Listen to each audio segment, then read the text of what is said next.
Raul, baka pwede namang makahiram ng pera sa'yo.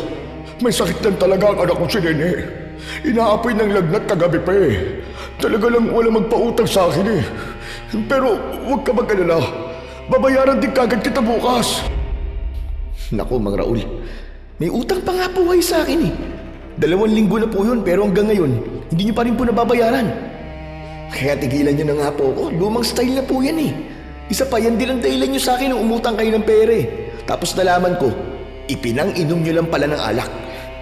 Kaya pasensya na po kayo. Wala po talaga kayo mahihiram na pera sa akin. Raul naman, nakikiusap ako sa'yo. Alam ko may pera ka dyan. Nakita kitang nagbibilang ka ng pera na pinagbentahan mo ng usang nahuli mo sa gubat eh. Isa pa totoo, may sakit naman talaga ang anak mo at kailangan niya talaga ng gamot. Wala talaga ako iba malalapitan eh. Sige na, parang awa mo na, Raul. Raul, abay sino ba yan?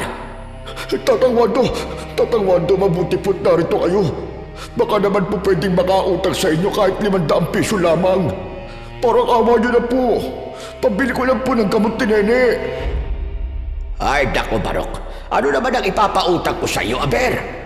Abay, wala naman akong trabaho. Kaya't pasensya ka na. Sa iba ka na lamang umutang, ha? Wala talaga akong may papairam sa iyo.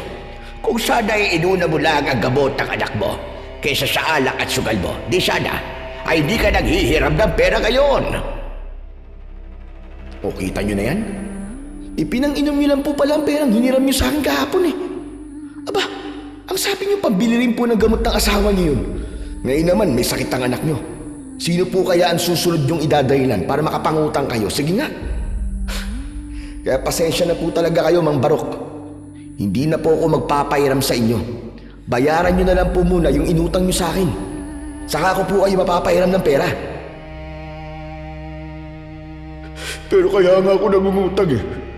Dahil wala talaga akong pera ngayon eh. O siya, sige na. Di bali na lang. Sa iba na lamang ako mangungutang. Sige, tutuloy na ako. Kung wala naman talaga kayo may papahiram na pera sa akin, ay ayos lang. Hindi na ako magpipilit. Pero ito na nga masasabi ko. Nangangailangan din naman kayo. Hindi kayo palaging nasa itaas.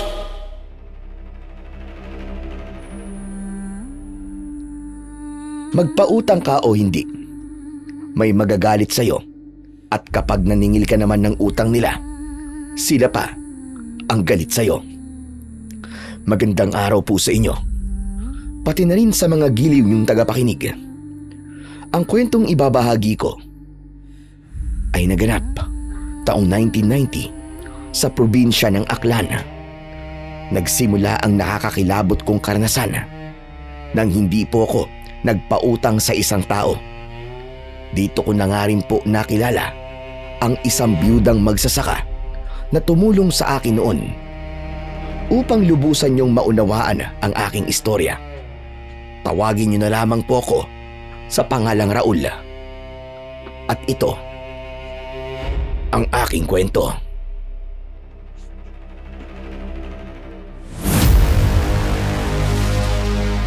Apo ko, magmula pa kahapon ay di ko nakikita si Barok. Saan kaya siya nakahiram ng pera? Di ko po alam, Lo. Ang hirap naman po kasing paniwalaan ng mga dahilan niya kahapon eh. Ilang beses na po niyang ginagamit ang pamilya niya para lang makapangutang siya sa akin. Tapos makikita natin nasa gilid ng kalsada at tulog na dahil sa kalasingan. Kaya wag po kayong makonsensya. Wala naman po tayong responsibilidad sa kanya eh. Kahit na, nakukonsensya pa rin ako hindi tayo nagpautang kay Barok. Paano ba naman si Nene? Isang bata ang sangkot dito. Baka naman nagsasabi talaga siya ng totoo. Paano kung may sakit talaga ang anak niya, hindi ba? Di na po natin kasalanan yun, Lo. Di niya po tayo masisisi kung di na po tayo naniniwala sa kanya. Kaya kalimutan niyo na po mga sinabi niya kahapon para hindi na po kayo mag-alala. Ay, nako. Sana lang talaga ay ayos ang bata. 8:00 ng umaga nang muli namin pinag-usapan ni Lolo Wando ang tungkol kay Barok. Nasa balkonahe kami noon nang dumating ang aking ina na si Laura. Nanggaling siya sa palengke at namumutla ang labi nito dahil sa masamang balitang nasagap niya. Sinabi niya sa amin na ang anak daw ni Mang Barok ay namatay kagabi dahil sa sakit na dengue. Hindi raw kagad nadala sa ospital kaya mas lalong lumaki ang komplikasyon. 2 kami ni Lolo Wando na napanganga dahil sa labis na pagkabigla. Napatayo ako sa upuang kahoy at si Lolo Wando naman ay napaantandang krus pa. Jesus Mariosep, talaga palang may sakit ang anak ni Barok. Anong gagawin natin ngayon, Apo? Lo, wala na po tayong magagawa ron. Kasalanan po ng ama niya kung bakit namatay ang anak niya. Dapat itinakbo po niya kagad sa ospital. Muling nagsalita si nanay. Sinabi niya na wala raw nahiramang pera si Mang Barok at nakarating pangaraw ito sa kabilang barangay. Kaya lang ay wala raw talagang magpautang dito dahil nga may utang pa ang lalaki. Maya-maya pa ay dumating naman si Tatay Rolando mula sa bukid. Sinabi niyang nadatnan niyang nagwawala raw si Mang Barok. Sinisisi raw nito ang mga taong hindi nagpautang sa kanya. Dahil dito ay mas lalong nag-alala si Lolo Wando. Yan na nga pa sinasabi ko. Tayo ang pagbubuntunan niya ng sisi. Lo, wag naman po kayo magsasalita ng ganyan na parang tayo pang may kasalanan. Wala po tayong kasalanan sa nangyari. Hindi rin po nating kasalanan kung walang taong nagtitiwala sa kanya para magpautang. Nang makita ko ang bakas ng pag-aalala sa mukha ni Lolo Wando, ay tumabi ako ng upo sa kanya at inakbayan ko ito. Si nanay naman ay sinabi rin na huwag mag-iisip ng kung ano-ano dahil nga hindi namin yun kasalanan. Ngunit si tatay naman nag-aalala rin dahil matindi raw talaga ang galit ni Mang Barok. Pagkalipas ng 3 araw, magmula nang mabalitaan namin ang nangyari sa anak ni Mang Barok, ay mas lalong nalulung sa alak ang lalaki. Tuwing gabi, nagsisisigaw siya sa gitna ng kalsada. Pinagmumumura niya ang mga taong hindi nagpahiram ng pera sa kanya noon at kasama nga kami roon ni Lolo Wando. Mas lalong tumindi ang galit ni Mang Barok nang mailibing na ang anak niya na si Nini. Isang gabi ay naging panauhin namin siya. Lasing at nagbabasag siya ng bote ng alak sa harapan ng bahay namin. Pinagbababato niya rin ang bubong ng bahay namin at dahil yero ito ay nagising na rin ang mga kapitbahay namin sa sobrang ingay nito. Kaya naman lumabas na si Lolo Wando para kausapin ito. Barok, hindi naman yata tamang nang gugulo ka rito. Abay nakakabulabog ka na ng mga taong natutulog. Wala akong pakialam. Ang gusto ko ay hindi kayo patahimikin. Siguro naman ay alam mo na nangyari sa anak ko si Nene. Huwag tanda. Nasa na magaling mga po, ha? Akala niya ba ay hindi nakakarating sa akin ng mga pinagsasabi niya na wala raw kayong kasalanan sa nangyari sa anak ko? Pwes, nagkakamali kayo. Talagang wala kaming kasalanan sa nangyari sa anak mo. Huwag mong ibuntod sa amin ang sisi. May kasalanan ka rin naman sa nangyari sa kanya dahil ikaw ang ama. Abay pinabayaan mo ang anak mo. Anong sabi mong matanda ka? Pinabayaan mo siya at inuna mo ang pag-inom-inom mo ng alak at sugal mo kaysa sa pangangailangan ng anak mo. Ikaw talaga ang may kasalanan at hindi kami. Dahil sa sinabing yun ni Lolo Wando, ay mas lalong nagwala si Mang Barok. Lumabas na rin ang mga magulang ko para awatin ang nagwawalang lalaki. Samantalang ang 2 ko namang kapatid ay umiiyak na dahil sa labis na takot. Nagtungo sila sa kwarto ko at awating ko raw yung lalaking nagwawala. Kaya naman, kinuha ko ang pana ko at 2 palaso na nakasabit sa likod ng pinto upang kausapin na rin si Mang Barok. Nangangaso ako ng mga hayop sa gubat, kaya meron din akong ganitong uri ng sandata. Bukod sa pangangaso, ay manunugis din ako ng mga aswang. At lihim lang yun sa mga kababaryo ko para na rin sa kaligtasan ng pamilya ko. Paglabas ko sa bahay ay saktong ibinato ni Mang Barok ang bote ng alak na tatama sana kay Lolo Wando. Mabuti na lang at maagap ko tong nasalo. Saka ko ibinalik ng bato kay Mang Barok. Tumama ito sa ulo ng lalaki na lalong nagpasiklab sa galit niya. Idagdag pa na nasugatan siya at umagos ang dugo sa kanyang noo. Walang hiya ka, Raul! Pagkatapos ng ginawa mo sa akin, ito pa ang igaganti mo! Pagsisisihin mo to! Wala akong dapat na pagsisiyan, Mang Barok. Dahil ginawa ko lang kung anong tama. Ano, masakit, di ba? Kaya wag mong gagawin yan sa kapwa mo. Tagtaan mo ang gabi ito, Raul! Tagtaan mo! May araw ka rin! Huwag mo akong pagbabantaan dahil hindi ako natatakot sa'yo. Siya nga pala, Mang Raul. Kung tutusin, mabuti na rin na namatay ang anak mo kesa magdusa dahil nagkaroon siya ng irresponsabling ama na kagaya mo. Hindi ka ba nahihiya niyan? Narito ka't nang gugulo dahil wala kang mapagbuntunan ng sisi mo. Alam mo kasi sa sarili mong may kasalanan ka rin sa nangyari. Kung sa bagay, wala ka. Manhid ka naman Ang malas nga ng pamilya mo dahil ikaw ang padre di pamilya nila. Lasinggero ka na nga. Wala ka pang kwentang tao. Raul, tama na. Huwag ka magsasalita na masama sa isang tao. Irespeto mo pa rin si Barok dahil matanda siya sa iyo. Hindi ba ayos ang gusot kung magpapadala tayo sa mga emosyon natin? Lo, ang respeto po ay kusang ibinibigay sa taong karapat dapat irespeto. Tignan nyo nga po, gawain ba yan ng isang matinong tao? Nakakatawa! At sasama na nga ng ugali ninyo.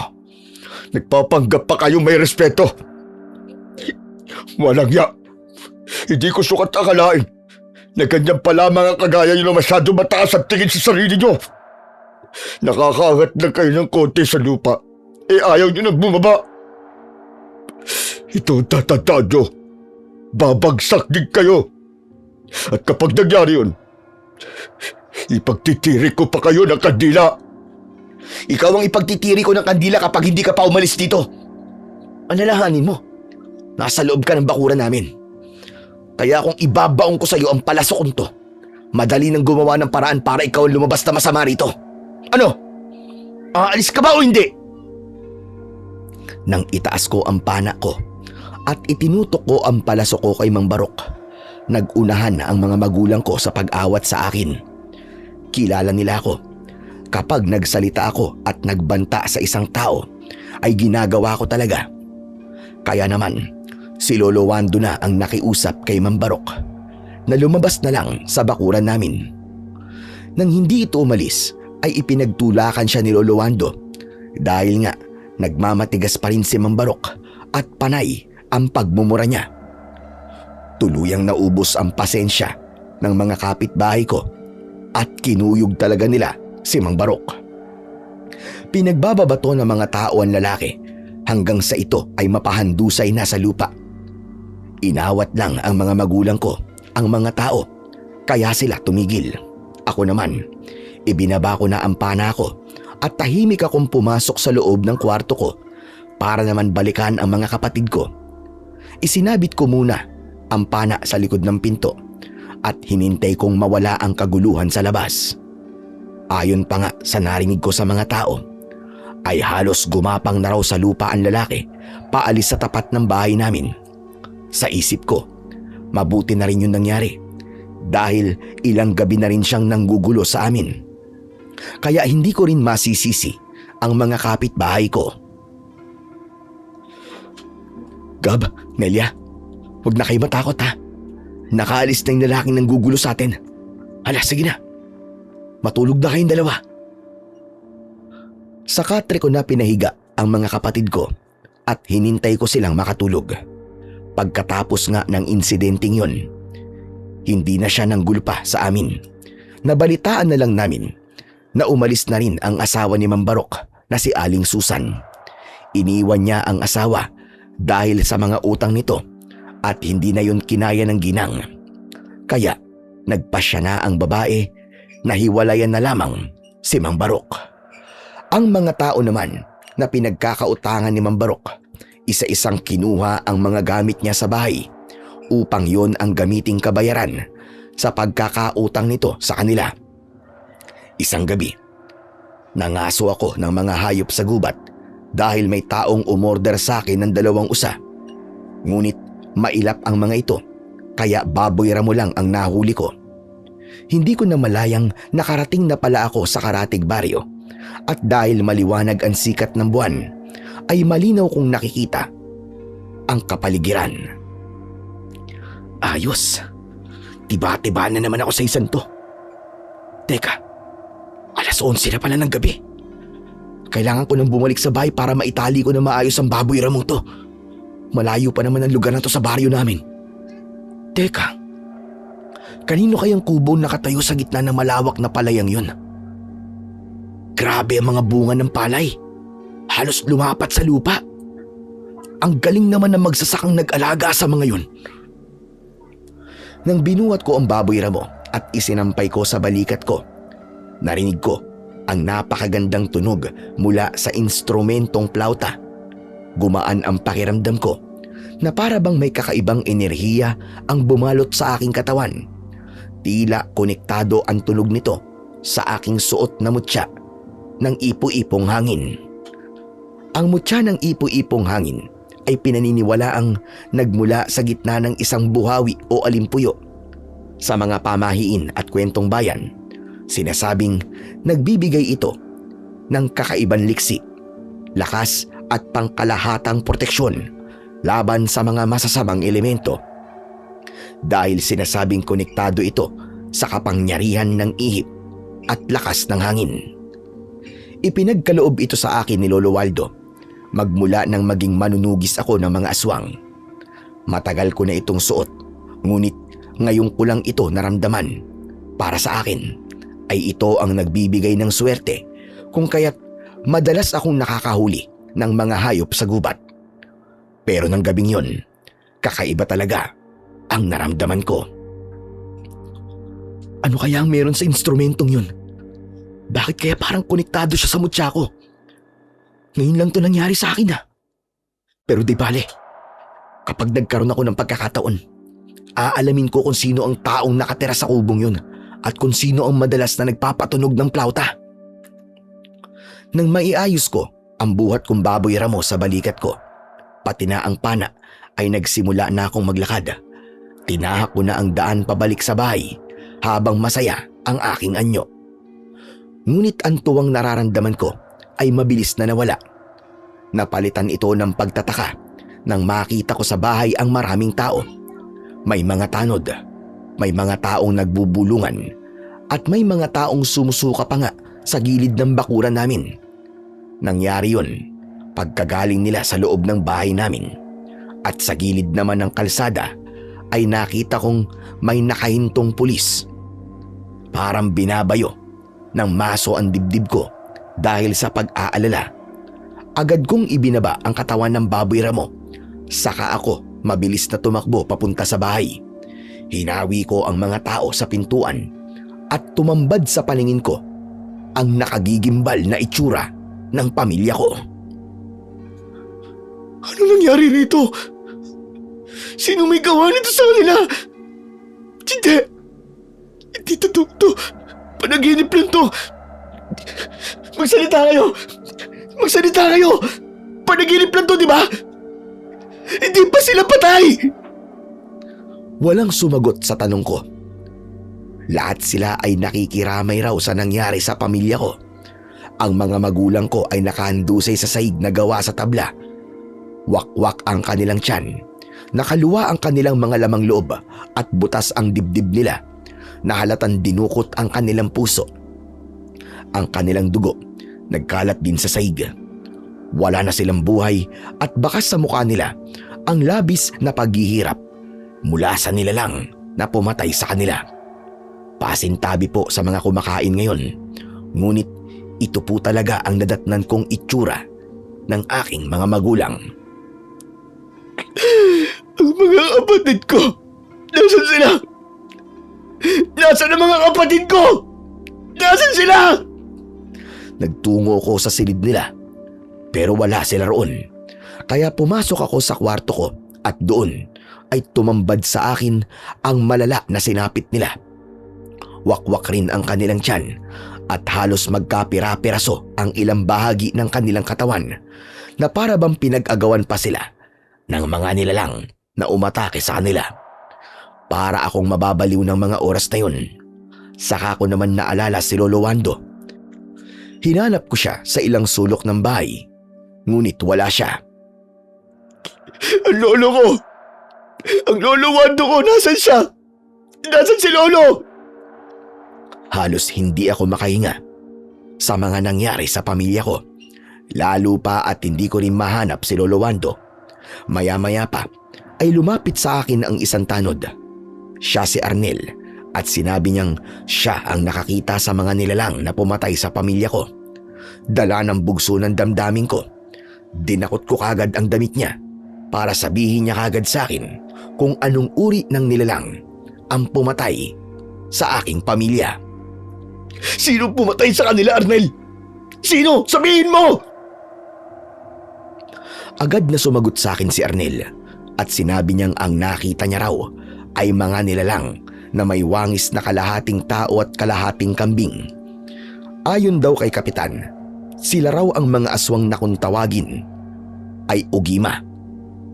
Hindi ko alam kung anong uri sila ng nilalang dahil pangkaraniwang mga aswang lang naman ang napapatay ko noon. Pero nang ilarawan ni Arnel ang lahat ng detalye sa itsura nila ay tinandaan ko itong mabuti. Dagdag pa ni Arnel ay meron daw ang mga ito nang nakaarkong sungay sa kanilang ulo. Taglay rin daw nila ang mga paa na kagaya sa kambing. Sobrang bilis daw nila kung tumakbo at napakataas daw nilang tumalon. Kaya wala raw nagawa ang mga tanod para huliin ang mga ito. Tanging si Lolo Wando lang daw ang humabol sa kanila. Kaya nalaman ko na buhay pa ang matanda. Ibig mo sabihin, buhay pa ang lolo ko at tinabol niya ang mga aswang na ugima? Kung ganun, kailangan ko sila makita. Arnel, ikaw na muna ang bahala sa pamilya ko. Salamat sa impormasyong sinabi mo sa akin. Hindi ko na hinintay na magsalita pa si Arnel. Agad akong tumakbo patungo sa kagubatan at tinahak ang daan papasok sa mas masukal na bahagi ng kakauyan. Bit-bit ko noon ang pana ko at para na akong sasabog sa labis na galit. Hindi ko sukat akalain na sa kabila ng pagiging manunugis ko ng mga aswang ay hindi ko maililigtas ang pamilya ko mula sa mas mabangis na mga nilalang. Hintayin mo, Olo! Ako ang papatay at tudurog sa mga halimaw na yun! Matulin ang takbo ko at hindi ko ininda ang mga matutulis na kahoy na bumabaon sa talampakan ko. Hinanap ko sila sa loob ng isang oras. Nagpalinga-linga ako sa paligid, ngunit wala akong nakita. Hanggang sa nakarating ako sa gitna ng kagubatan at nadatnan ko doon ang isang nilalang na nakatalikod sa akin. Abala siya sa paglantak sa katawan ng baboy ramo na kung hindi ako nagkakamali ay ako pa ang humuli nito.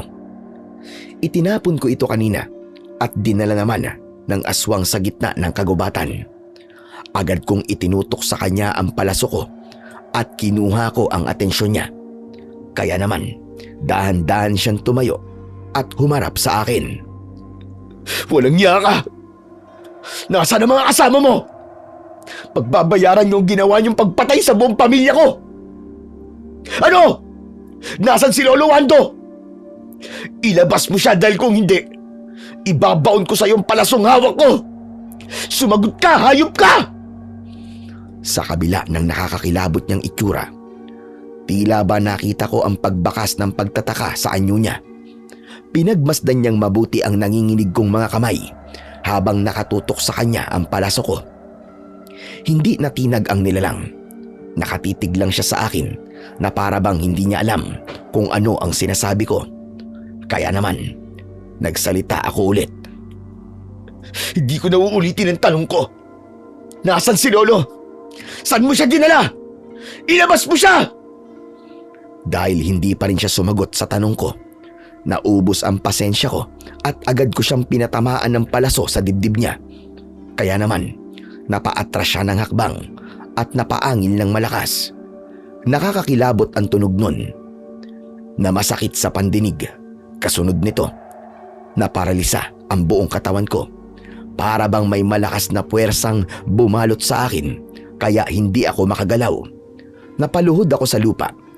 Habang pilit na tumatayo, humakbang papalapit sa akin ang aswang at nakita kong pinutol niya ang palasong nakabaon sa dibdib niya. Dahil nasaktan siya, inatake niya ako ng kalmot na tumama sa aking dibdib. Kasunod nun ay hinablot niya ang pana ko. Saka niya pinagputol-putol sa harapan ko. Ganon din ang ginawa niya sa mga palaso ko at pagkatapos ay inihagis niya ang mga ito sa malayo. Paulit-ulit siyang umangil ng malakas at galit na galit siya habang tumutulo pa ang malapot niyang laway na may bahid pa ng dugo mula sa katawan ng baboy ramo na kinain niya. Inisip ko ng mga sandaling yon na baka ang iba sa dugong yon ay nanggaling sa aking buong pamilya. Kaya pinilit kong gumalaw at ipinagdasal ko sa Panginoong Diyos na sana ay makaligtas ako sa kapangyarihan ng nilalang na ito. Muli ako nagsalita habang titig na titig sa umaapoy niyang mga mata. Walang hiya ka! Anong ginawa mo sa akin? Ba't di ako makagalaw? Pakawalan mo ako dahil papatayin kita 10 ng mga kasama mo! Walang kasalanan ng pamilya ko sa inyo kaya bakit nyo sila pinatay? Nasaan ang mga kasama mo? Sabihin mo! Ituro mo rin sa akin kung nasaan ang lolo ko! Kapag may nangyaring masama sa kanya, magtago na kayo sa pinanggalingan nyo! Dahil maging ang pamilya nyo ay uubusin ko! Tila natigilan ang nilalang at mas lalong napatitig sa mukha ko. Sa halip na sagutin ang mga tanong ko, tumalikod siya at naglakad palayo. Nang mawala ang malakas na puwersang bumabalot sa katawan ko, mabilis akong tumayo at dinampot ko sa lupa ang mga naputol na palaso. Yun ang ginamit kong pansaksak sa likod ng aswang.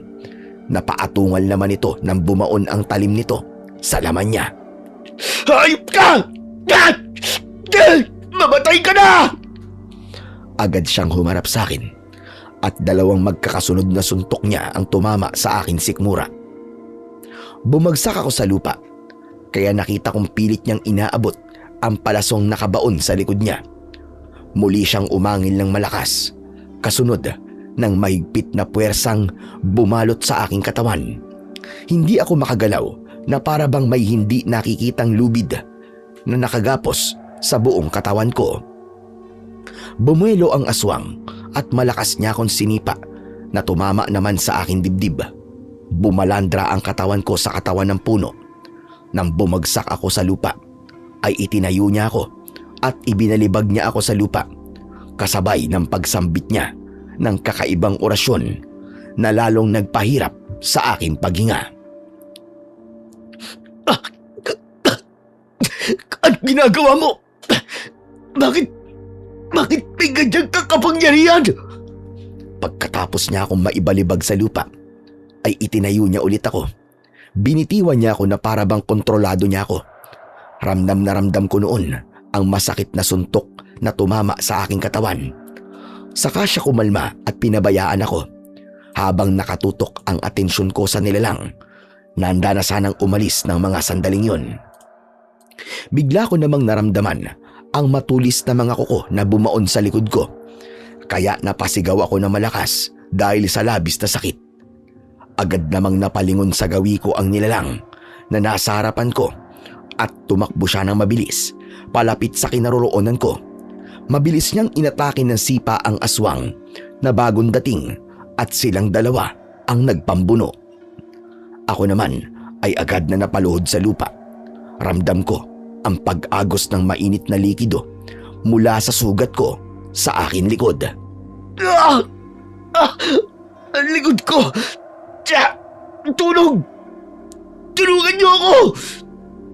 Habang naglalaban ang 2 aswang, Sinikap ko namang tumayo, kaya nakita ko kung paanong nagpalitan ng suntok, kalmot at kagat sa bawat isa ang dalawang ugima. Mabilis kumilos ang nilalang na nagligtas sa akin, ngunit mas malakas naman ang aswang na sumaksak sa likod ko. Kaya sa huli, naibalibag niya sa lupa ang mas maliit na aswang. Napaungol siya sa labis na sakit dahil mas lalong bumaon sa likod niya ang palaso na ibinaon ko sa kanya kanina. Tumawa ang mas agresibong aswang dahil nakita niyang nahihirapan ang kanyang kalaban. Maya-maya pa ay kinausap niya ang aswang na nakahiga sa lupa. Sinabi nitong mahina raw ang kalaban niya dahil hindi raw kumakain ng karne ng tao. Ngunit hindi nagpatinag ang nilalang na nagligtas sa akin at muli siyang tumayo para umatake sa kanyang kalaban. Palitan talaga sila ng suntok. Pareho silang galit sa isa't isa na para bang matagal na silang magkalaban.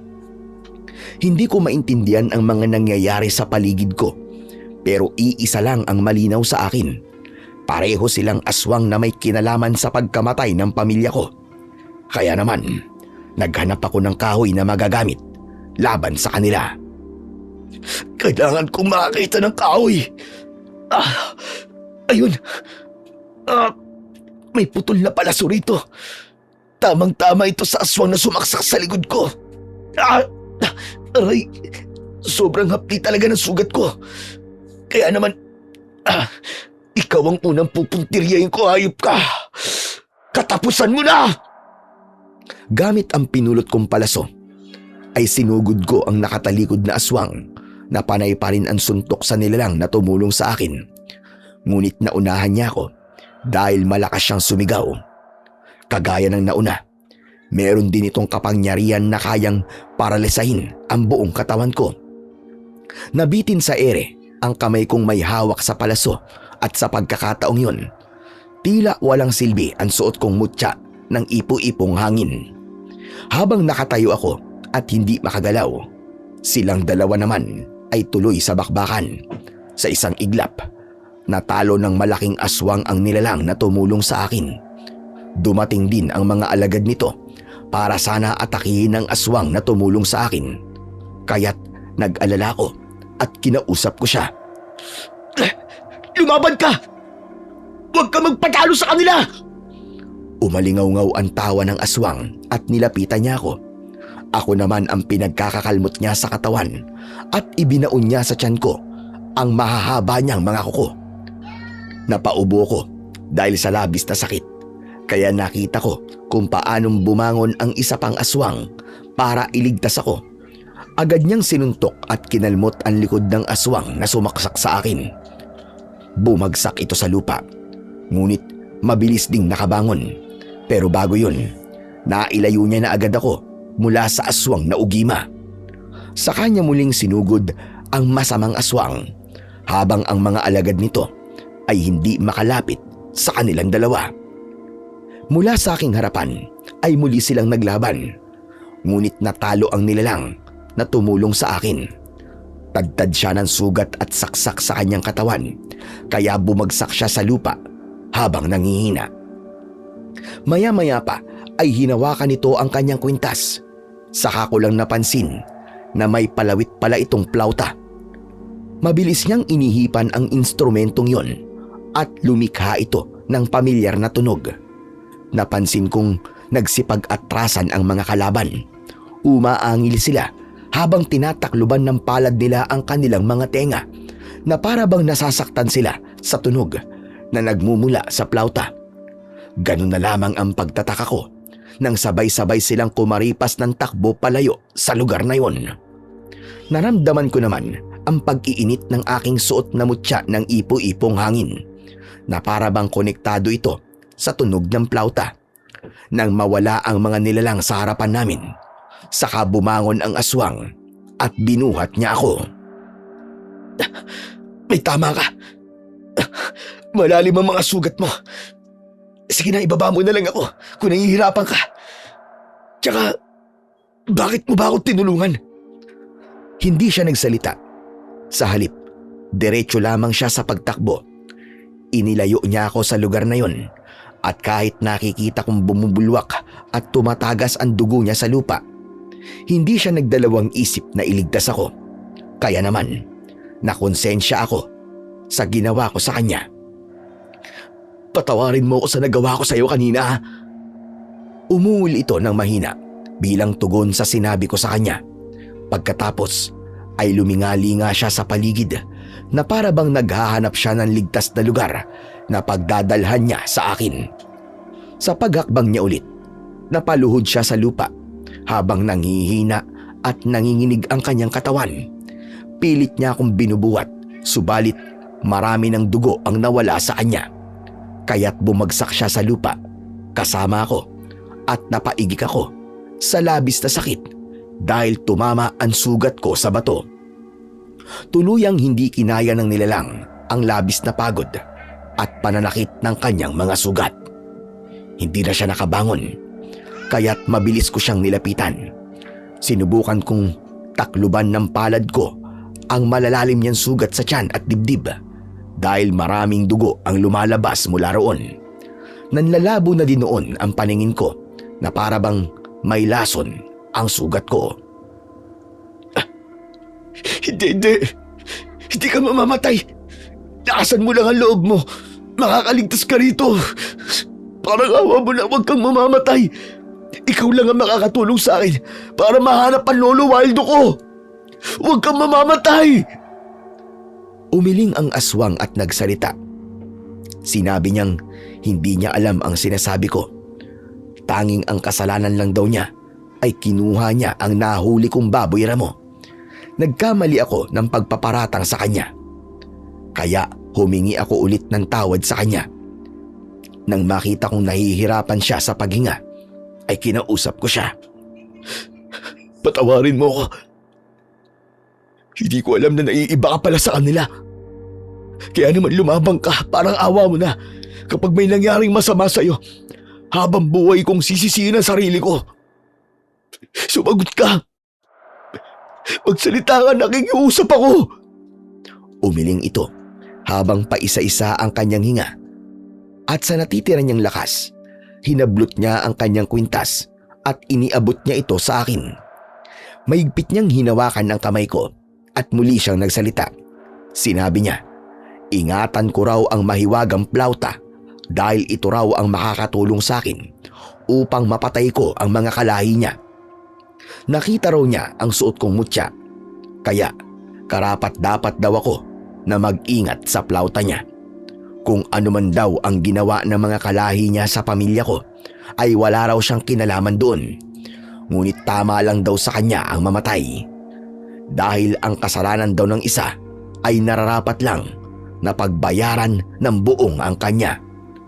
Siya pa mismo ang nagsabing tugising ko ang mga kalahi niya dahil maging siya raw ay galit sa mga ito. Kaya kung mamatay raw siya, ay wag ko raw sisisihin ang aking sarili. Hindi ka mamamatay. Kaya nakikiusap ako, lumabang ka, kaya mo yan. Ako naman ang magliligtas sa'yo. Saan ka ba nakatira? Ipapagamot kita. Kumapit ka. Ako naman ang magbubuhat sa'yo. Basta't lakasan mo lamang ang loob mo. Kumapit siya ng maigpit sa braso ko nang bubuhatin ko na siya. Pinigilan niya ako at sinabi niyang malala ang tama niya. Hindi na raw siya makakaligtas pa. Ipaghiganti ko raw ang nangyari sa aking pamilya. Hindi ko tuloy na malayang tumutulo na pala ang luha ko. Maigpit kong hinawakan ang mga kamay niya at nangako ako na gagawin ko ang lahat para matupad ang kahilingan niya.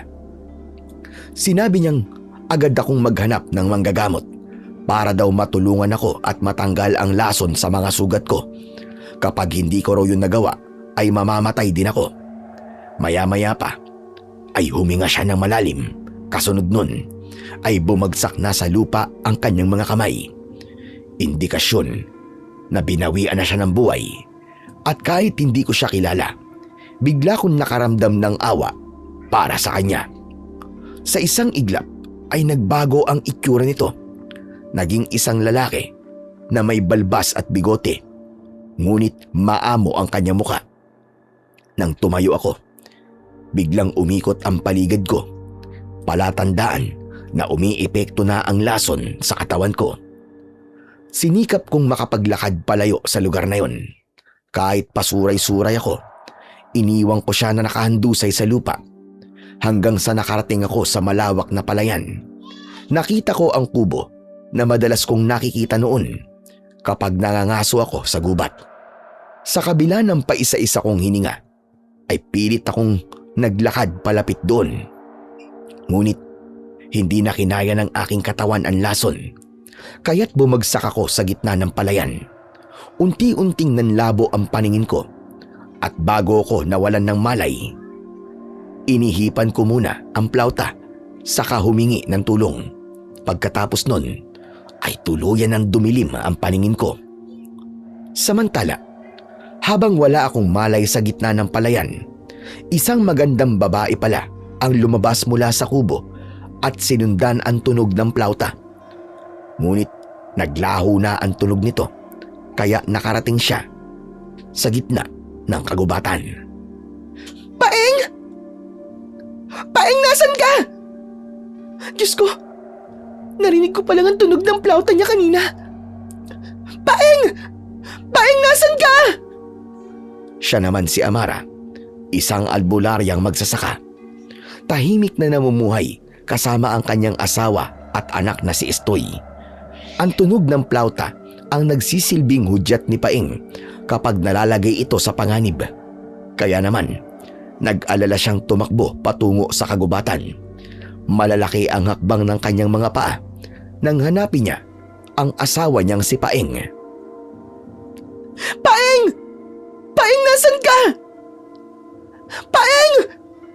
Natigilan siya nang makita niya ang kanyang asawang si Paeng na nakahandusay sa lupa. Wala itong damit na pang-itaas, kaya kita niya ang mga sugat nito sa katawan. Nilapitan niya ito habang nanginginig ang kanyang mga tuhod at umagos ang masaganang luha sa kanyang mga mata. Saka siya napaluhod sa tabi nito. Paeng, anong nangyari sa'yo? Diyos ko, saan ang galing ito? Tagtad ka ng sugat. Sino may gawa nito sa'yo? Gumising ka! Ang sabi mo hindi mo ko iiwan, di ba? Paano na ang anak natin? Paeng, gumising ka! Gumising ka! Hindi ko kayang mawala ka, Paeng. Nakikiusap ako. Sige na. Teka, ano to? Sinong pumana sa'yo, Paeng? Asawa ko! Bakit mo ako iniwan? Paeng! Umalingaw-ngaw ang malakas na hagulgol ng babae sa gitna ng kagubatan habang yakap ang asawa ng duguan at wala ng buhay. Nang malaman ng babae na patay na ang kanyang asawa, ay humingi siya ng tulong sa mga tanod para buhatin ito at dalhin na sa kanilang bahay. Pagkalipas nga ng ilang minuto ay meron ng kasamang mga tanod ang babae at pinagtulungan nilang buhatin ang katawan ni Paeng. Ako naman, nilampasan lang nila ako sa gitna ng palayan at hindi nila ako napapansin. Sa tarangkaan pa lang ng bakuran ay sumalubong na ang may 10 taong gulang na anak nila na si Estoy. Nay, ano po nangyari kay tatay? Wala na siya, anak. Wala na ang tatay mo. Pinatay siya ng kung sino man na pumana sa kanya. Tay! Tay, gumising po kayo! Tay! Paano na po kami ni nanay? Kahit usong ng mga tanod ang katawan ni Paeng, ay niyakap siya ng kanyang anak na si Estoy. Iyak din ng iyak si Amara habang hawak sa balikat ang kanyang anak. Kumalat sa buong baryo ng San Ildefonso ang nangyari kay Paeng at sa edad na 30 taong gulang ay nabiyuda si Amara. Naiwan naman sa kanya ang malawak na palayan nito.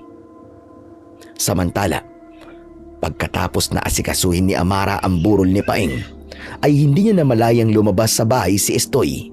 Hinahanap niya ang nawawalang plauta ng kanyang ama at nakarating siya sa gitna ng palayan. Doon nga ay nakita niya akong nakahandusay sa lupa. Walang malay, duguan at maputla ang aking katawan dahil sa matinding pagkalat ng lason. May tao! Nay!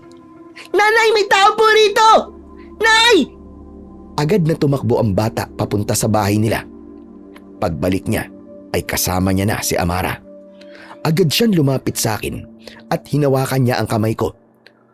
Sinuri niya ang pulso ko at nalaman niya na buhay pa ako.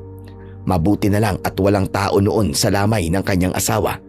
Kaya madali nila akong naipasok sa loob ng bahay nila.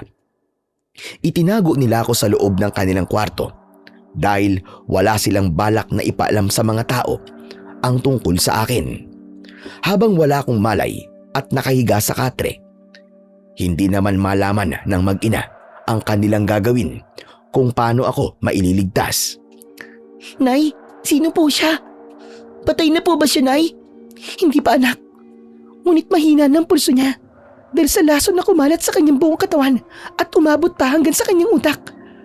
Kapag hindi siya naagapan, mamamatay siya. Nay, tulungan po natin siya. Kawawa naman po siya. Sugatan po siya at nangihina na. Oo, anak. Tutulungan talaga natin siya. Kailangan ko lang gamutin ang mga sugat niya.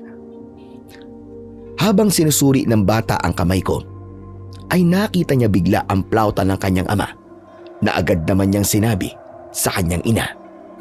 Nay! Tingnan niyo po. Akin po tong plauta, di ba? Bakit po nasa kanya? Tapos hawak pa po niya. Napakunot ang noon ni Amara. Maging siya ay nagtataka kung paano yun napunta sa akin. Kaya naman, nagdesisyon siya na tulungan ako at gamutin ang mga sugat ko sa katawan. Kailangan niyang mabuhay, anak. Tsak na may alam siya sa nangyari sa ama mo. Kung napunta sa kanya ang plauta mo, siya lang ang susi natin para malaman natin kung sino ang pumatay kay Paeng at kung sino ang may gawa nito sa kanya. Sige po, Nay. Gawin niyo po ang lahat para mailigtas po siya. Pero ano po kaya ang tawag dito sa suot niyang kwintas na merong bato na hugis katol? Hindi ko alam, anak. Pero wag mo nang hawakan yan. Hanggat hindi tayo nakasigurado kung sinong taong ito, wag mong hahawakan ng mga bagay na nakakapit sa katawan niya. Naiintindihan mo ba ako, anak? Opo, Nay. Kaya naman, hindi na hinawakan ng bata ang kwintas ko at tinitigan na lamang ni Estoy ang mukha ko. Pagkatapos ay pinanood niya ang ginagawa ng kanyang ina. Malalim ang sugat niya sa likod at tiyan. Para bang nanggaling ito sa kalmot na matutulis na mga kuko. Hindi kaya inatake siya ng aswang na ugima? Aswang po na ugima? Nay, ano pong uri ng nilalang yun? Sila ang mga nilalang na may lahi ng engkanto at aswang. Mapanganib sila, anak, dahil sa kakayahan nilang magparirisa sa katawan ng tao sa pamamagitan ng kanilang boses. Maliban na lang kung ang makakaharap nila ay isang albularyong biyasa sa orasyong pamako. Hindi uubra ang kanilang kapangyarihan dahil mas malakas ang orasyon ng manggagamot. Meron din po palang kahinaan ng mga aswang. Masama po sila, Nay, kaya nararapat lang po na mamatay po silang lahat. Hindi naman lahat ng mga aswang ay masama, anak. Meron pa ring mabubuting aswang na ang gusto lang naman ay mamuhay ng tahimik na para bang isang ordinaryong tao. Sila ang mga nilalang na kahit kailan ay hindi tumikim ng karni ng tao. Kung ganyan po, masamang aswang po na nakit sa taong ito. Siya nga po pala. Sino po kaya ang pumatay kay tatay? Hindi ko rin alam, anak. Pero ang nasisigurado ko na ang palasong nakabaon sa katawan ng tatay mo ay nanggaling sa isang mangangaso. Kaya lang natin gagamutin ang taong ito ay para malaman natin kung paano napunta sa kanya ang plauta na pag-aari ng ama mo. Pero Nay, paano po kung siya po ang pumatay kay tatay? Ibig po ba't sabihin nun, tutulungan pa rin po natin ang taong to kahit siya po ang pumatay sa ama ko? Anak, hindi pa naman tayo nakasigurong siya nga ang pumatay sa iyong ama. Tsaka, palagi mong tatandaan, kung may taong nangangailangan ng tulong mo, palagi kang tumulong sa kapwa mo nang walang kapalit. Diba? Yan naman ang palaging tinuturo sa'yo ng ama mo. Opo, Nay. Pasensya na po kayo sa mga sinabi ko, hindi na po mauulit. Huwag po kayong mag-alala. Palagi ko pong tatandaan ang mga sinabi po sa akin ni Tatay. Pero kapag nalaman ko po na siya po ang pumatay kay Tatay, patawarin niyo po ako, Nay. Dahil hindi ko po siya mapapatawad. Napakabait po ni Tatay tapos papatayin niya lang po. Sige na, anak. Ikaw na ang bahala. Siya nga pala. Hanggat maaari, walang ibang taong makakaalam ng tungkol sa lalaking ito, ha? Opo, Nay, kahit masama po magsinungaling, susundin ko po kayo. Salamat, anak. Balang araw maiintindihan mo rin ako. Hala, sige na. Bantayan mo ng tatay mo sa labas. Huwag mong tutulugan ng burol ng ama mo, lalo na kapag gabi na, ha? Opo, Nay. Ilan lang ito sa mga pinag-usapan na mag-ina habang wala pa rin akong malay ng hapon na yon. Ginawa ng mag-ina ang lahat para walang makaalam ng tungkol sa akin. Panay din ang pagpapalit ng gamot ni Amara sa mga sugat ko at sa tulong ng bata, pinalitan nila ang damit ko. Pagkalipas ng 1 linggo, magmula nang mailibing ang asawa nito, ay saka lang ako nagkamalay. Nagisnan ko ang batang lalaking tulog sa aking tabi. Matagal kong inisip kung paano ako nakarating sa bahay na yon. Nang bumangon ako sa higaan, ay nakaramdam ako kagad ng pagguhit ng sakit sa aking tiyan. Saka ko lang naalala ang mga nangyari sa akin ng gabing yon, pati na ang ginawa sa akin ng aswang na nagligtas sa buhay ko. Pagkapa ko sa katawan ko, nalaman kong may benda na ang mga sugat ko.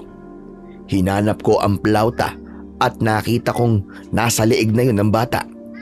Akmang bababa na ako sa katre nang bigla namang sumakit ang aking ulo.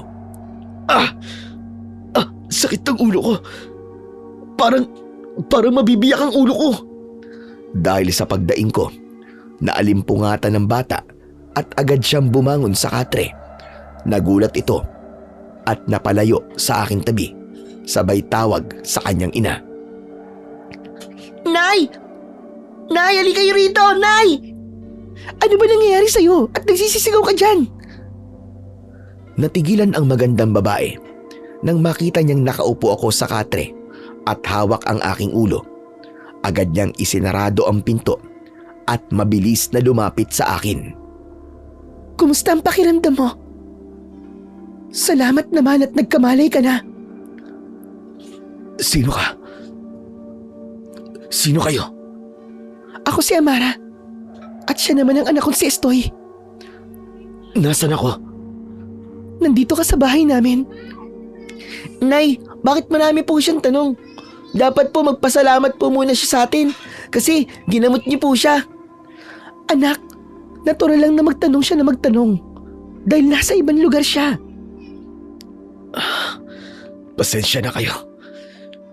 Hindi ko alam kung paano ako nakarating dito. Ang natatandaan ko lang ay natumba ako sa gitna ng palayan na malapit sa kubo. Ito na nga ang kubo sa gitna ng palayan. Akong may-ari nito. Siya nga pala, anong pangalan mo? Raul. Ako si Raul.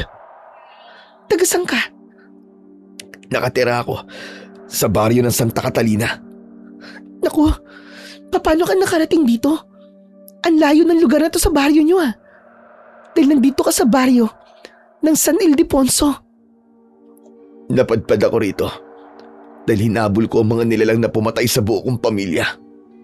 Napadpad ako rito dahil hinabol ko ang mga nilalang na pumatay sa buo kong pamilya. Kailangan ko nang umalis. Babalikan ko sila. Tsak na walang mag-aasikaso sa kanilang libing. Kailangan ko nang umalis. Bumaba ako sa katre para sana umalis. Ngunit pinigilan ako ni Amara.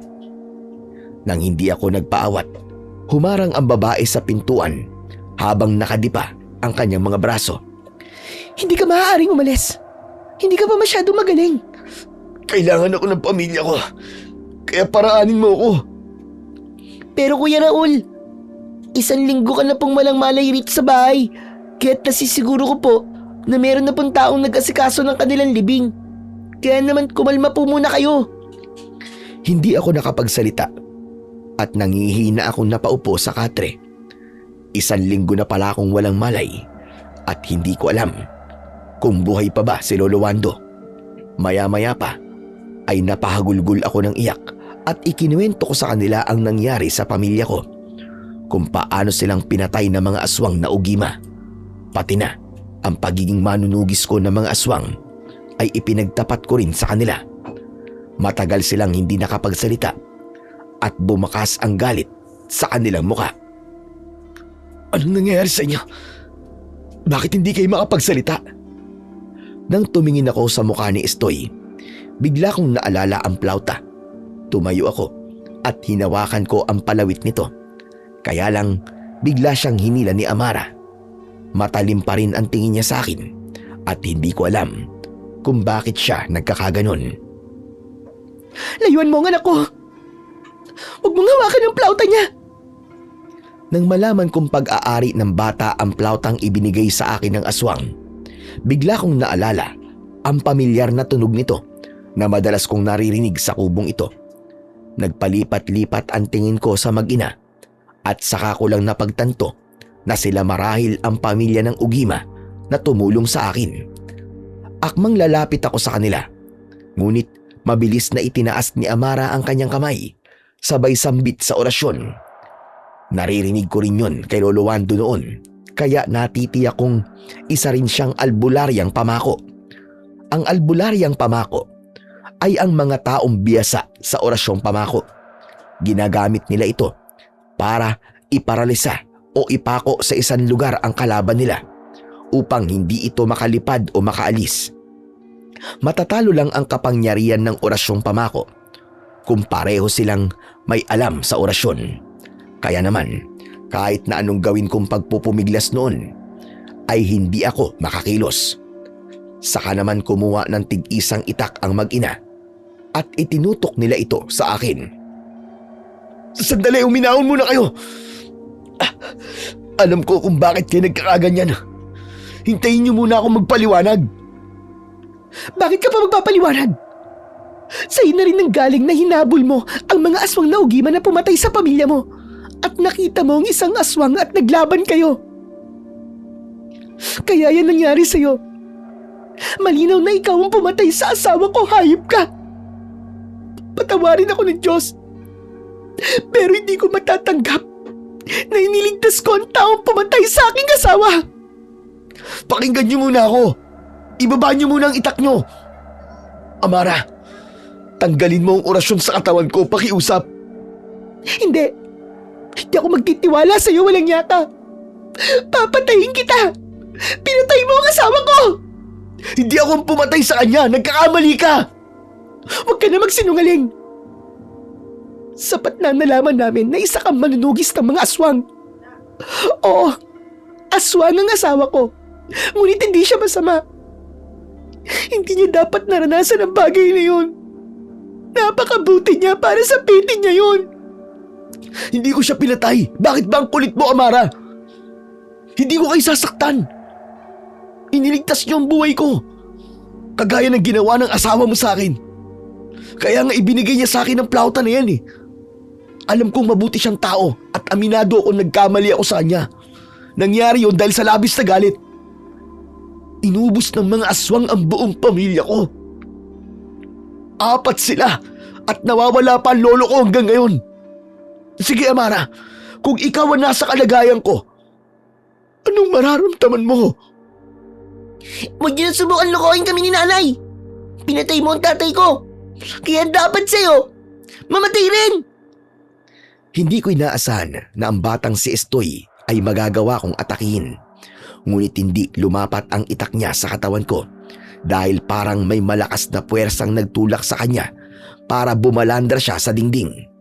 Nagulat naman si Amara at nag-aalalang lumapit sa kanyang anak dahil dito nawala ang nakabalot na orasyon sa katawan ko.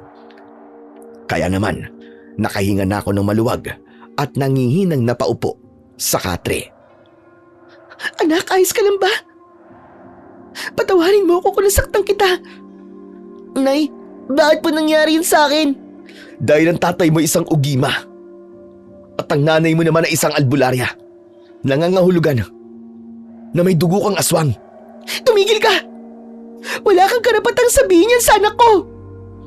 Tumayo si Amara at itinutok niya sa akin ang kanyang itak. Saka ako nagpaliwanag sa kanya. Ikinuwento ko rin kung paano kami nagkakilala ng asawa niya at kung paano napunta sa akin ang plauta. Yun ang buong katotohanan. Iniligtas niya ako at ang pumatay sa kanya ay ang kapwa niya aswang. Kung di ako nagkakamali, sila rin ang pumatay sa pamilya ko. Kaya hindi niyo ako kalaban dito. May utang na loob ako sa asawa mo, Amara. May kahilingan din siya na dapat kong tuparin. Yun na yung tugisin ang kanyang mga kalahi. Ibig sabihin, kagagawan niyo ng pinuno nila. Pero, matagal na silang nananahimik. Nagbagong buhay sila at namuhay na para bang isang ordinaryong tao.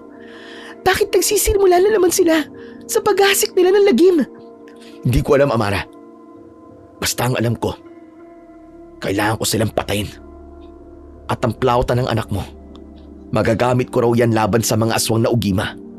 Ang ipinagtataka ko lang, bakit umatras sila nung pinatunog ito ni Paeng?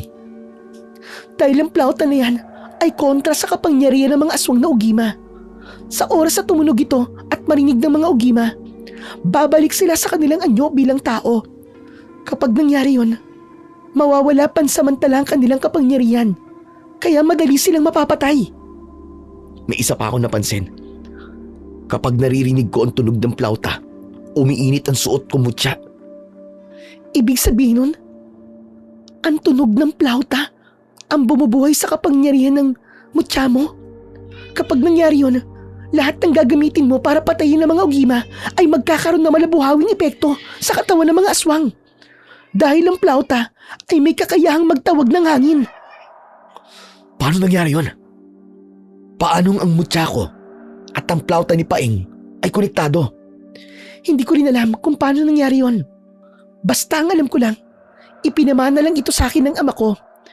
Ito rin ang ginagamit ng asawa ko para mapanatili niya ang pagiging tao niya. Dahil sa naging usapan namin ni Amara noon, hindi ko naiwasan ang hindi titigan ang plauta kay Estoy. Hindi ako makapaniwalang ang tunog na nililikha nito ay makapangyarihan pala. Ano na pala ang plano mo ngayon? Kailangan ko munang bisitahin ang pamilya ko para makita ko rin si Lolo Wando. Sige, pero bumalik ka kaagad dahil hindi pa magaling ang sugat mo. Oo, Amara. Salamat. Pagsapit nga ng gabi, ay nagtungo na ako sa baryo namin. Tanging sululang ang nagsisilbi kong tanglaw sa paligid. Medyo nangihina pa ako ng oras na yon at ilang beses din akong nagpahinga sa daan. Hindi ko namalayan noon na sumunod pala sa akin ang batang si Estoy. Kaya nagulat ako nang bigla siyang nagsalita mula sa aking likuran. Kuya, ayos ka lang ba? Estoy, anong ginagawa mo rito? Sabi po kasi ni nanay, sundan ko raw po kayo dahil nag-aalala po siya sa inyo. Sariwa pa raw po ang mga sugat nyo at baka raw po maamoy ng mga aswang na ugima. Ito nga po ipinadala niya po sa akin ng itak. Pati po ang gamit nyo. Gamitin niyo raw po ang mga to. Dahil maliwanag din ang sikat ng buwan, kita ko nakakaiba ang itak na ibinigay sa akin ni Estoy. May pakurba siyang talim sa dulo na parabang kawit, ngunit ang talas nito ay parabang sa tari ng manok. Kuya Raul, ito nga po pala ang kaluban ng itak at itali niyo raw po sa bewang ninyo. Sa sobra kong tuwa sa bata, ay ginulo ko ang buhok niya. Saka namin ipinagpatuloy ang paglalakad papunta sa baryo ng Santa Catalina. Pagdating nga namin doon, sarado ang bahay namin. Maraming basura sa lupa. Halatang walang naglilinis at walang bakas na may taong nakatira. Ilang sandali pa ay may lumapit sa amin na lalaki. May dala siyang gasera at itinapat niya ito sa mukha ko. Nakilala ko si Arnel at gulat na gulat siya nang makita niya ako. Sinabi nito na matagal na daw nila akong hinahanap.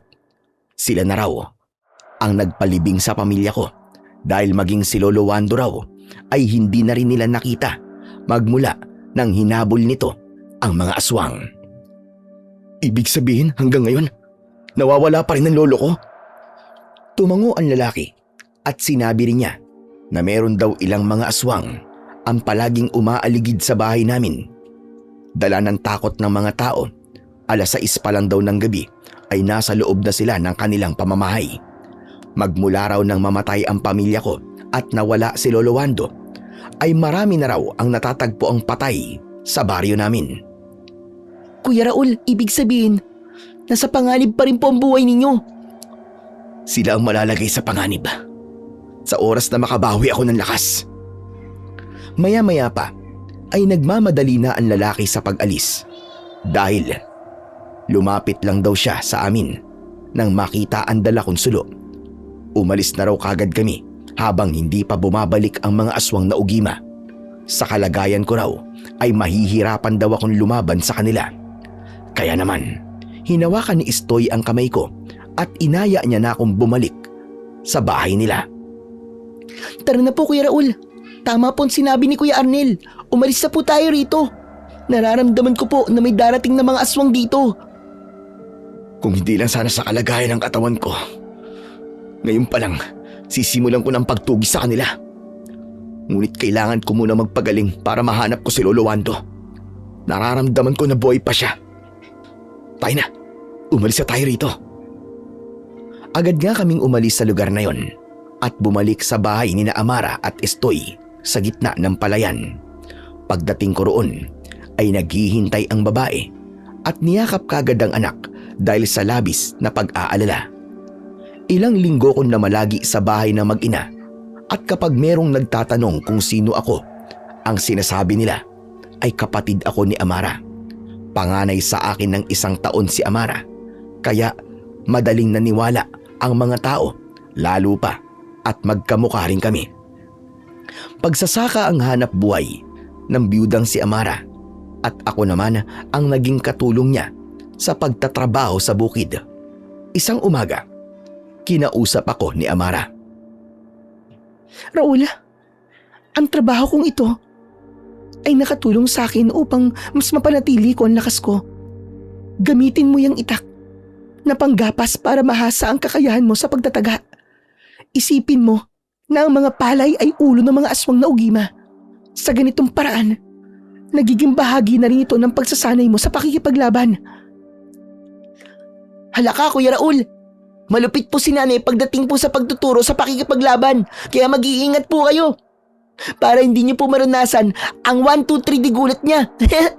Kaya dapat mabilis po kayong iilag ha. Estoy, manahimik ka nga lang dyan. Tsaka di ba sabi ko sa'yo, tatawagin mong tiyo si Raul. Baka mamaya may makarinig sa'yo. At ano pang isipin nila?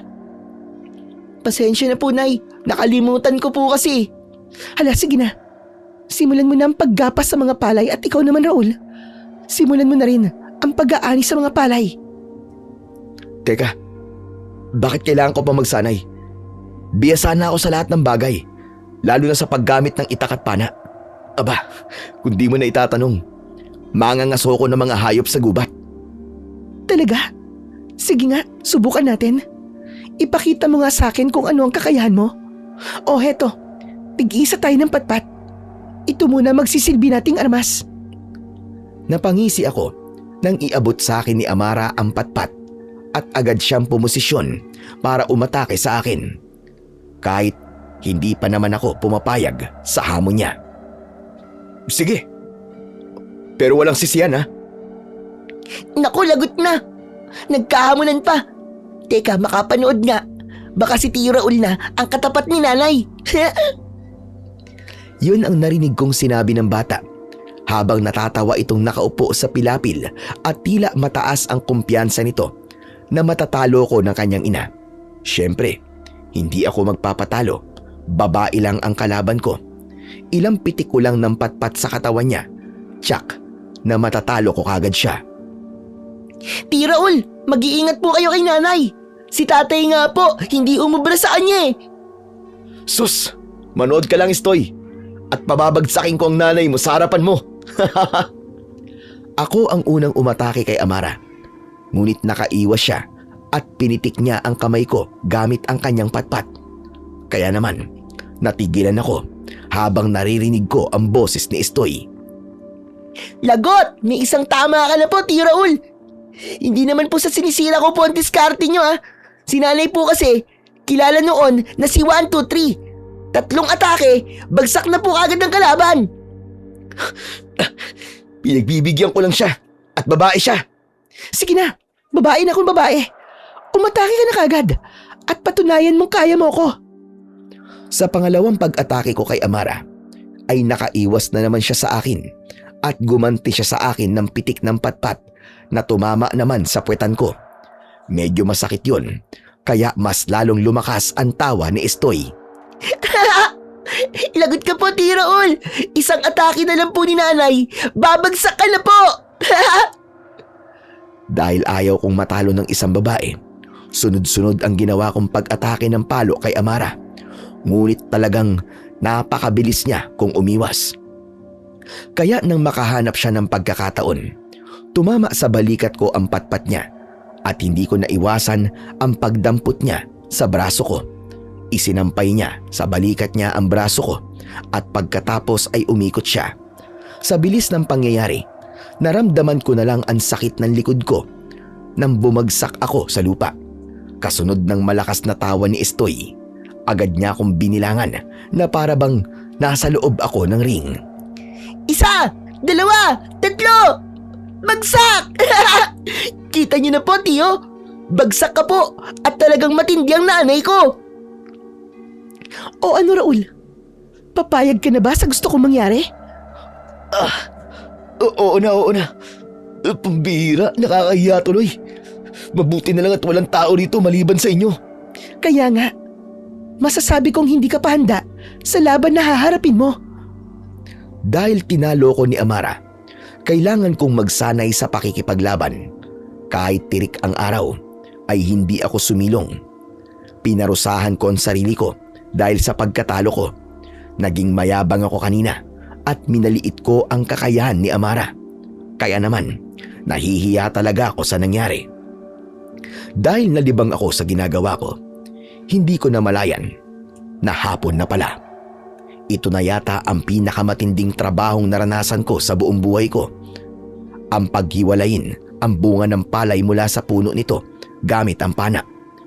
Bihira pa noon ang treser ng palay, kaya mano-mano ang gawa namin. Ngunit bilib ako sa mag-ina dahil matyaga sila sa trabaho. Pagsapit naman ng gabi, ay muling tinignan ni Amara ang mga sugat ko sa katawan. Tuyo na pala ang mga sugat mo sa katawan. Kaya magaling ka na. Salamat sa iyo, Amara. Walang anuman. Bukas nga pala, ay magpapasama ako sa iyo na bumili ng mga halamang gamot sa palengke. Simula na kasi ulit ng panggagamot ko. Pero, medyo may mabigat na bubuhatin ha. Kaya kailangan kita ron. Sige, mabuti na rin at may kasama ka. Kinabukasan nga, ay nagtungo kami sa palengke kasama si Estoy. Marami kaming binili, ngunit isang lalaki ang hindi ko inaasahang makikita roon. Si Mang Barok. May kasama siyang mga tauhan. Nanghihingi sila ng pera sa mga taong nagtitinda doon at kilala rin siya ni Amara. Dahil maging sa kanya raw ay nanghihingi ang mga ito ng pera. Kaya medyo tagilid kung magpapanggap kaming magkapatid sa harap nito dahil pareho kaming kilala ni Mang Barok. Maya-maya pa ay napatingin sa gawi ko si Mang Barok at bumakas ang galit sa mukha niya.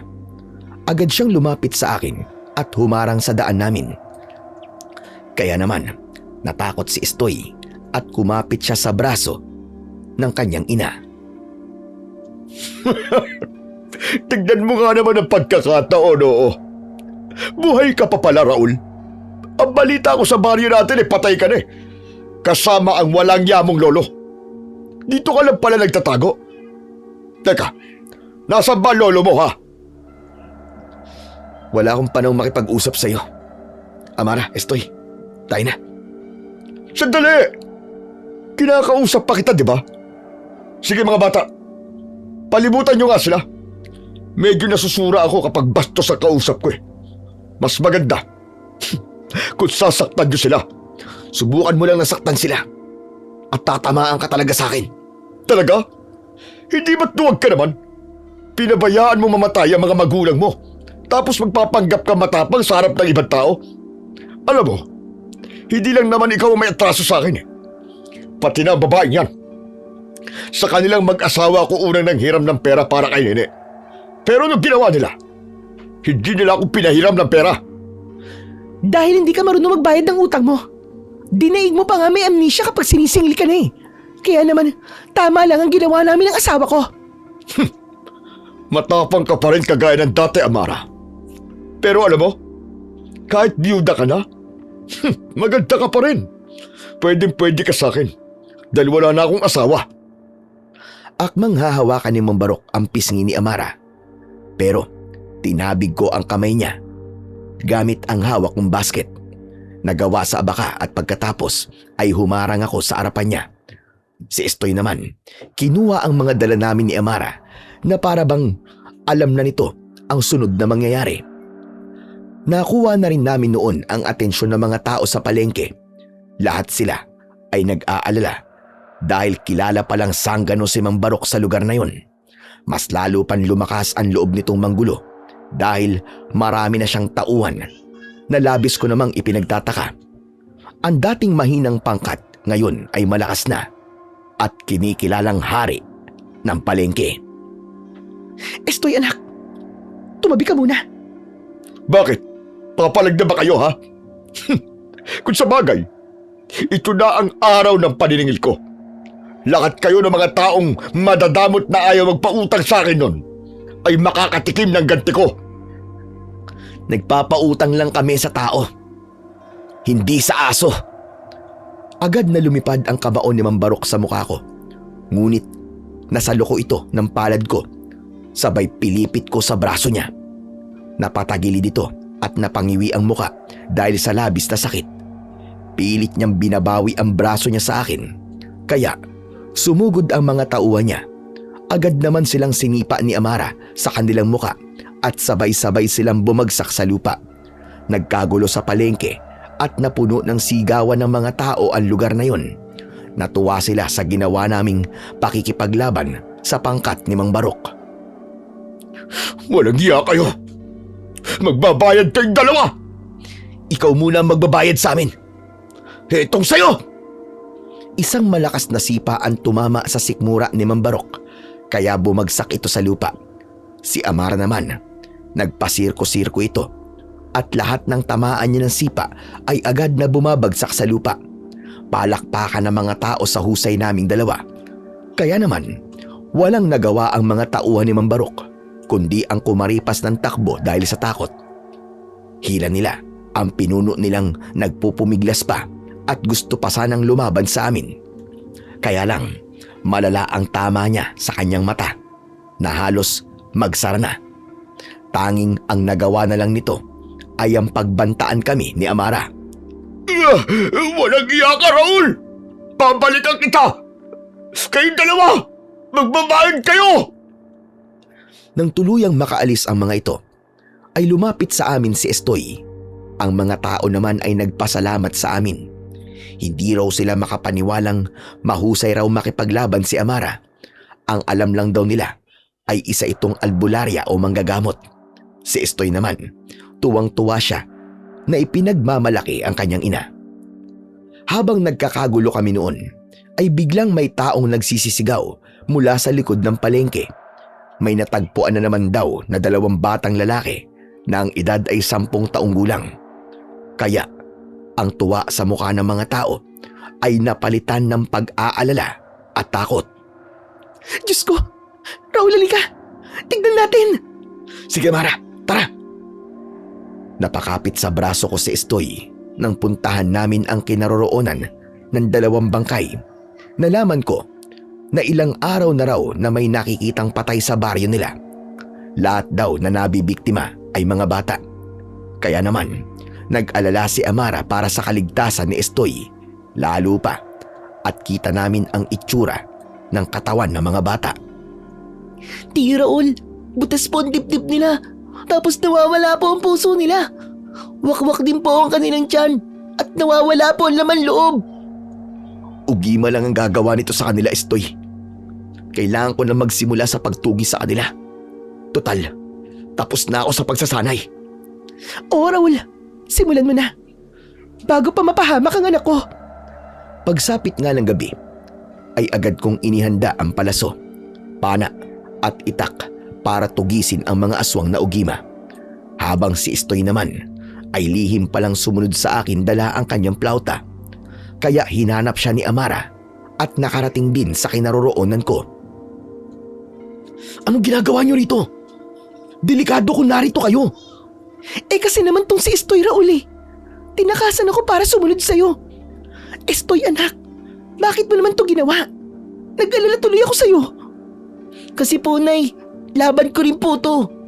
Pinatay po nila ang tatay ko, kaya ako po mismo ang papatay sa kanila. Ngunit pinag-usapan na natin to, di ba? Malinaw na ikaw ang hinahanap ng mga ugima. Kaya sila pumapatay ng mga batang kasing edad mo. Balak nilang gamitin ka para lumakas ang kapangyarihan nila. Kaya nga po mas magandang kasama ako ni Tio Raul eh. Ako po ang gawin yung pain para lumitaw po sila. Nagkatingin ng kaming dalawa ni Amara dahil may punto rin naman ang bata. Kaya nagbuo kami ng plano. Si Amara ang nagbantay sa anak mula sa malayo, dala ang itak. Ako naman palaso habang nakaabang sa mga kalaban. Si Estoy naman, nagkunwari siyang tambay lang na nakaupo sa ugat ng puno, ngunit hawak ang plauta ng kanyang ama. Nasa oras na dumating ang mga kalaban ay patutunugin niya. Ngunit alam pala ng aswang ang plano namin. Kaya nang magpakita siya sa harapan namin ay nagulat ako sa kung sino ang kasama nila. Bihag nila si Lolo Wando at baka sa anyo nito ang labis na pagpapahirap sa kanya. Tulala itong nakatingin lang sa lupa na para bang wala na sa kanyang sarili. Napatayo ang batang si Estoy at napalapit sa tabi ko. Lolo Wando! Lolo Wando, ano nangyari sa inyo? Mga hayop kayo! Anong ginawa niyo sa lolo ko? Umalingaw-ngaw ang tawa ng aswang na ugima na sa tingin ko ay siya ang pinuno ng mga ito. Kasama ang mga alagad niyang umaangil at tumutulo pa ang malapot na laway. Nakakakilabot ang malakambing nilang itsura habang ang kanilang katawan ay maskulado. Maya-maya pa ay nagsalita ang pinaka-pinuno nila. Walang mangyayaring masama sa lolo mo kung ibibigay mo sa akin ang batang nasa tabi mo. Siya ang matagal ko nang hinahanap. Ang batang may dugong aswang at manggagamot na kukumpleto sa aking kapangyarihan. Kaya kung nasaan man ang ina ng batang yan, ang mabuti pa ay lumabas na siya. Dahil wala na rin namang silbi ang pagtatago niya. Mula sa likod ng puno ay napilitang lumabas si Amara at lumapit sa kanyang anak. Takot na takot ako ng mga oras na yun dahil kailangan kong mamili sa kanilang dalawa. Pero hindi ako nagpahalata sa mga kalaban ko at malakas akong sumigaw. Pakawalan mo muna ang lolo ko! At tayong dalawa magtuos. Huwag kang mandamay ng ibang tao. Kung talagang matapang ka, labanan mo ko! Darating din tayo dyan. Huwag kang masyadong mainip. Ibigay mo lang sa akin ang kailangan ko at pangako, bubuhayin ko kayo. Hindi mo ako mauuto. Anong ginawa niyo sa lolo ko? Bakit siya nagkaganyan?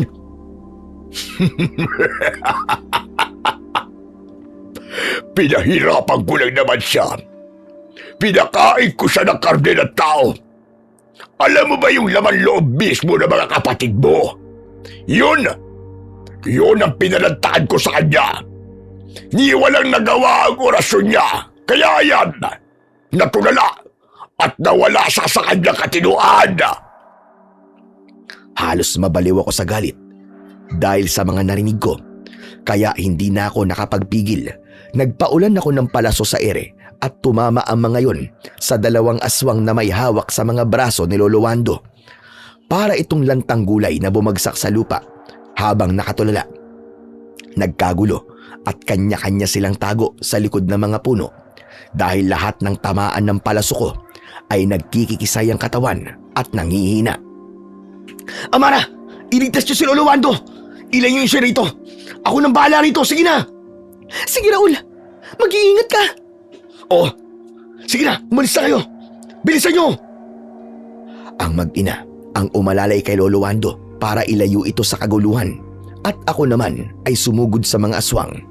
Ibinuhos ko ang lahat ng galit ko sa mga nilalang na umatake sa akin at sadyang napakabilis nila dahil nakakaiwas sila sa aking mga palaso habang ang pinuno naman nila ay nakatayo at pinapanood ako kung paano ko pinababagsak ang mga alagad niya. Napakahina naman ang isip mo! Alam mo bang isang pagkakamali na pinaalis mo rito ang batang kasama mo kanina? Sa pamamagitan niya, doon mo lang ako mapapabagsak. Kaso, hindi mo yun naisip. Walang hiya ka! Tama ng satsat! Tayo naman dalawa ang magtuos! Sige ba? Pagpibigyan kita. At kayo namang mga alagad ko, habulin niyo ang mga tumakas at patayin silang lahat. Pagkatapos, dalhin niyo sa akin ang bata at ako mismo ang sisip-sip sa dugo niya. Wala sa mga alagad mo makakasunod sa kanila dahil magdadaan muna kayo sa ibabaw ng bangkay ko. Lahat ng sumugod ay hinarangan ko at inatake ng palaso ko. Magkakasunod silang bumagsak sa lupa kaya lang masyado talaga silang marami at matataas silang tumalon. Kaya naman may mga ugima pa rin na nakalusot sa akin. Pero may tiwala kong makakaya ni Amara na ipagtanggol ang kanyang mga kasama. Kitang-kita ko ang pag-aalala sa mukha mo, Raul. Kilala mo ko? Siyempre naman, manunugis ka, di ba? Kaya kilala kita. Malaki ang kasalanan mo sa akin at hindi kita mapapatawad. Magsasalita pa sana ako nang umalingaw-ngaw naman ang tunog ng plauta sa paligid. Uminit ang mutya ko kasabay ng pagsigaw ng pinuno ng mga aswang para kontrahin ang tunog ng plauta. Ngunit malakas ang ingay na yun, kaya napaluhod ito sa lupa. Tama na! Mga walang hiya kayo! Patayin niyo ang batang yun! Ang batang nagpapatunog sa plauta! Bilisan ninyo! Ngunit maging ang natitira nitong mga alagad ay hindi na rin nakakagalaw. Talagang nangihina sila sa ingay na likha ng instrumentong plauta at totoo rin ang sinabi sa akin ni Amara. Unti-unti silang nagbabalik sa anyo nila bilang tao na para bang hinuhubaran sila ng kanilang maskara. Nanlaki ang mga mata ko nang makilala ko ang lalaking nakaluhod sa lupa. Anak ng putya! Mang Barok! Isa kang aswang na ugima! Sinasabi ko na nga ba't ikaw yan eh? Walang hiya ka! Ikaw ang pumatay sa pamilya ko! Nararapat na sa kanila dahil madamot kayo. Dapat namatay ka na rin kasama ng mga magulang mo at kapatid mo. Kaya naman, hindi ko hahayaan na matalo ko ng plauta ng batang yon. Siguro ay napalaban na rin ang mag-ina sa mga aswang, kaya huminto ang pagpapatunog ni Estoy sa kanyang plauta. Muli naman bumalik sa anyo niya bilang aswang si Mang Barok. Dahil nabigla ako sa nangyari, hindi ko naiwasan ang pag-atake niya sa akin. Kaya tumama yon sa aking dibdib. Hindi ba't sinabi ko sa'yo na babalikan kita, Raul? Kaya heto sa'yo, namnamin mo ang pait ng aking paghihingay ka! Dinakot ni Mang Barok ang leeg ko at ibinalibag niya ako sa lupa. Naputol ang pana at inihagis niya ang palaso ko. Wala akong nagawa kundi tanggapin ang lahat ng suntok at sipa niya, lalo pa at naunahan niya ako. Ang mga natitira naman niyang mga alagad ay sumugod sa akin para sana pag-agawan ako. Ngunit biglang naulit ang tunog ng plauta na kinontra naman ng sigaw ng mga aswang na ugima. Kaya naglaban ang kanilang mga kapangyarihan at nakita ko na natatalo ang mga aswang. Bigla namang naghilom ang sugat ko sa dibdib na para bang nagkaroon na ng bisa ang suot kong mutya. Nagulat ako nang mabuo ang ipo-ipong hangin sa kamao ko. Saka ko ito isinuntok sa muka ni Mang Barok. Tumilapon siya sa malayo at bumagsak siya sa lupa.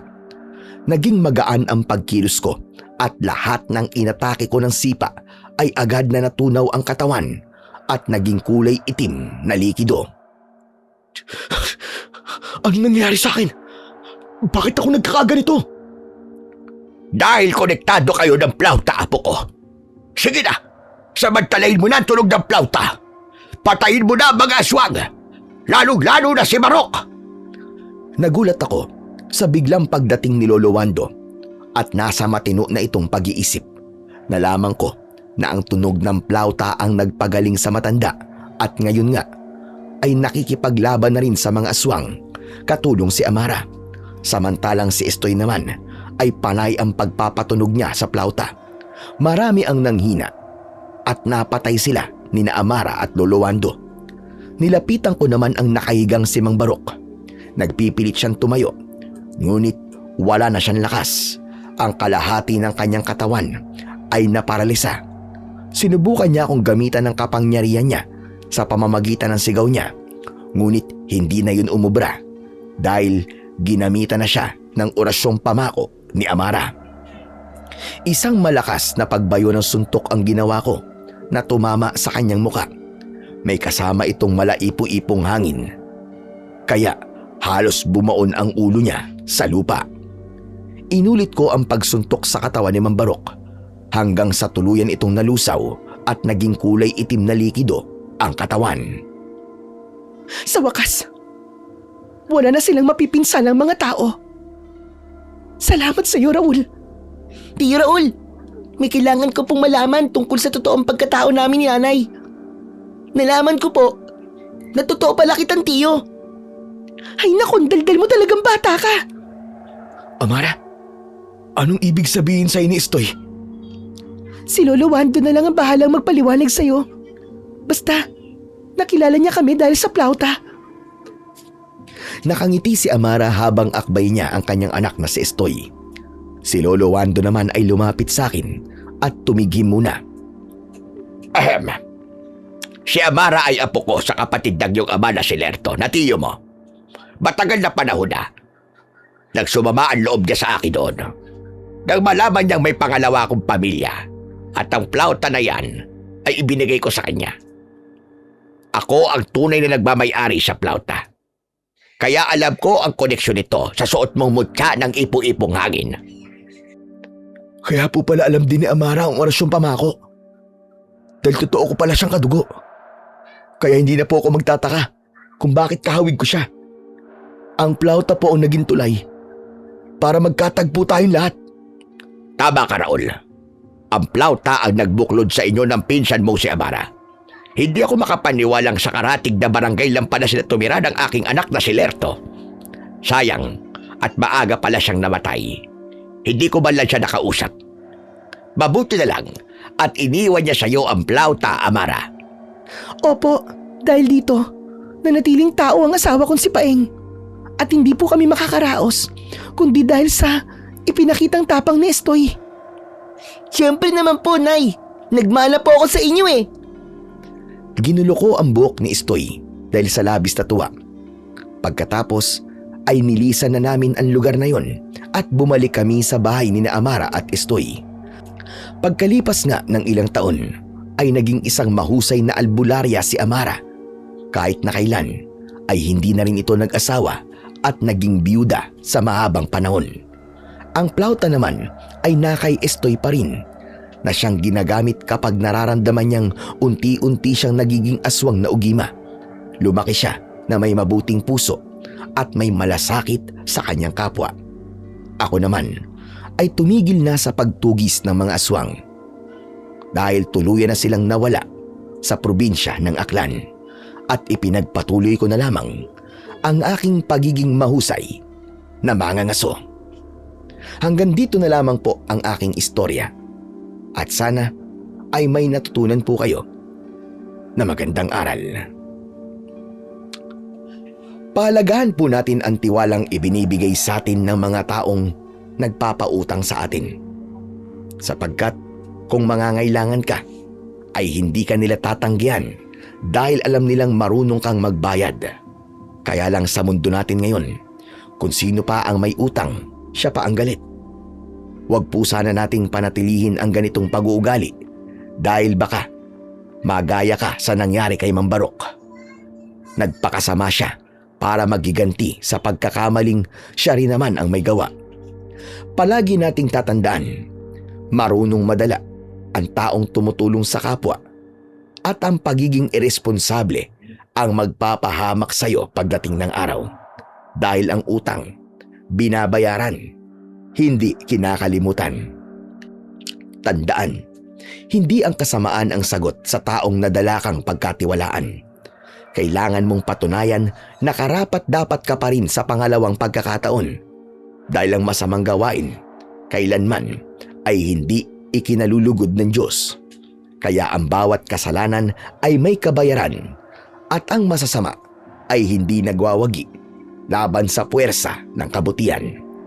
Muli, pagpalain po kayong lahat ng may kapal at palagi po sana kayong nasa maayos na kalagayan. Maraming salamat po sa walang sawa niyo pong pagsuporta at pakikinig sa akin pong YouTube channel. Sa mga bago po sa aking channel, sana po ay mag-subscribe po kayo. Pindutin niyo na rin po ang like at notification bell para palagi po kayong updated sa aking mga bagong kwento. Paalala, mag-ingat po kayo sa mga tao na nagnanakaw po ng aking channel. Sana po ay wag niyo po sila natangkilikin. Muli, maraming salamat po. Pagpalain po kayong lahat ng ating Panginoong may kapal. Hanggang sa muli, mga idol.